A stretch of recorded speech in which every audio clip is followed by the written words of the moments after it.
ముఖ్యమంత్రి చంద్రబాబు తన స్వార్థ రాజకీయ ప్రయోజనాల కోసం రాయలసీమ లిఫ్ట్ ఇరిగేషన్ పనులు ఆపేశారని అనంతపురం జిల్లా రైతు సంఘం జిల్లా ప్రధాన కార్యదర్శి చంద్రశేఖర్ రెడ్డి ఆగ్రహం వ్యక్తం చేశారు.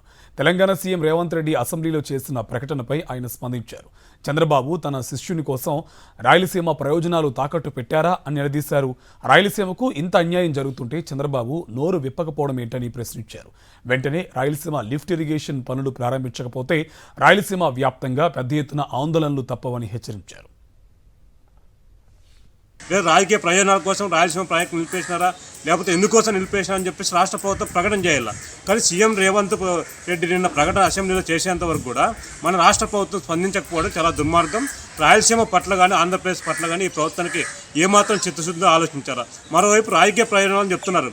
నిజంగా కేంద్ర ప్రభుత్వం ఒత్తిడి తీసుకొచ్చింటే రాయలసీమ ఆంధ్రప్రదేశ్లో ఉన్నటువంటి తెలుగుదేశం కూటమి ప్రభుత్వం ద్వారానే ఈరోజు కాళ్ళ మీదనే కేంద్రంలో ఉన్న నరేంద్ర మోడీ ప్రభుత్వం నిలవైనటువంటి పరిస్థితి. మళ్ళీ అట్లాంటిది మనకు రాయలసీమకు సంబంధించి ఇప్పుడు నిధులు తీసుకొచ్చి రాయలసీమ ప్రాజెక్టు పూర్తి చేయాల్సిన అవసరం ఉంది. తెలుగుదేశం కూటమి ప్రభుత్వం ముఖ్యమంత్రి చంద్రబాబు నాయుడు కానీ ఇప్పుడు బీజేపీ నాయకులు కూడా మాటలు చెప్పడం కాదు, చిత్తశుద్ధి ఉంటే రాయలసీమ ప్రాజెక్టు సంబంధించి ఎత్తిపోతల పథకం తక్షణం ప్రారంభించి రాయలసీమలో ఉన్న రైతాంగాన్ని ఆదుకోవాలని చెప్పేసి రాష్ట్ర ప్రభుత్వాన్ని డిమాండ్ చేస్తున్నాం.